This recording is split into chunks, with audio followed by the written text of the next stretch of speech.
inviter les enfants à faire la prière, oui. Les obliger et les corriger, non. Demander aux enfants de faire la prière et les inviter à faire la prière est une bonne chose, c'est même un devoir parental. Sauf que s'il y a de la résistance, les obliger, est-ce qu'on ne va pas contribuer à former une forme d'hypocrisie au sein des enfants? Puisqu'ils n'ont pas envie avec leur cœur, mais on les force. C'est-à-dire que finalement, on ne focalise que sur les apparences. Or, la prière, comme tout acte d'adoration en islam, est basé sur le principe de sincérité. Et c'est ça qu'on doit inculquer aux enfants. Si un jeune refuse de faire la prière et qu'on utilise la violence, on est en train de lui dire que l'islam est une religion violente. On est en train de ne pas respecter sa liberté. Et on est en train d'exprimer quelque part notre impuissance et notre pauvreté spirituelle. Si un jeune ne fait pas la prière, la première chose qu'on devrait faire, c'est de lui demander pourquoi. L'un des problèmes qu'on a aujourd'hui dans l'éducation religieuse, c'est qu'en fait, on a perdu la question du sens. Et on ne respecte pas l'intelligence des enfants. Et on ne respecte pas la liberté que Dieu leur a accordée.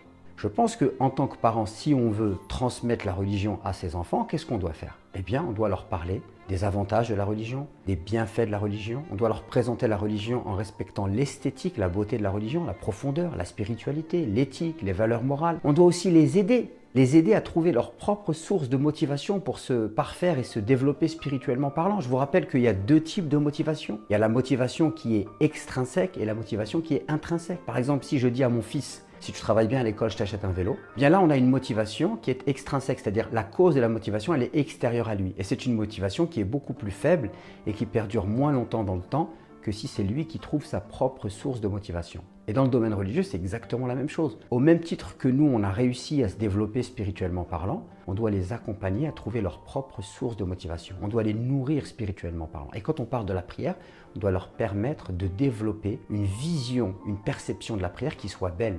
C'est-à-dire, oui, dans la prière, il y a de la rigueur, il y a de la discipline, mais en même temps, cette rigueur et cette discipline, elle va t'aider dans ta vie. Donc, il y a énormément de choses à dire sur la prière pour enrichir la perception des jeunes. Pourquoi réduire l'éducation à la violence, à la privation de liberté et au non-respect de la personne humaine?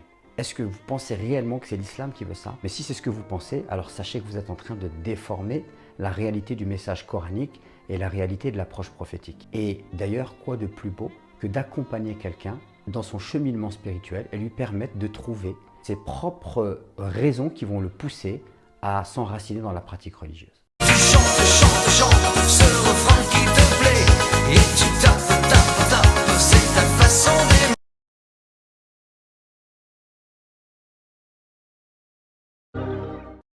وأما بالنسبة للأصول التي دل عليها الدليل والتي تكون في الغالب مضطردة منها ما يتعلق بالصغار، ونقول إن الصغار في ذلك أنهم لا يضربون إلا بعد العاشرة، فإذا كان في الصلاة فإنه يكون من باب أولى، كما جاء النبي عليه الصلاة والسلام أنه قال مروا أبناءكم بالصلاة وهم أبناء 7 واضربوهم عليها ل10. وهذا يتعلق في أمر الصلاة. كذلك أيضا هل للإنسان أن يضرب ولده دون ذلك السن؟ نقول ليس له ذلك، وذلك لظاهر هذا الدليل. وأما بالنسبة لغير الضرب، وذلك أيضا ما يتعلق بالترغيب أو ما يتعلق أيضا بالترهيب أو ما يتعلق أيضا ربما بفتل الأذن كما جاء عن عبد الله بن عباس عليه رضوان الله تعالى. كذلك أيضا ما يتعلق ب في حديث انس بن مالك عليه رضوان الله تعالى انه قال خدمت النبي عليه الصلاه والسلام 10 سنين فما قال لشيء فعلته لما فعلته وما قال لشيء لم افعله لو فعلته.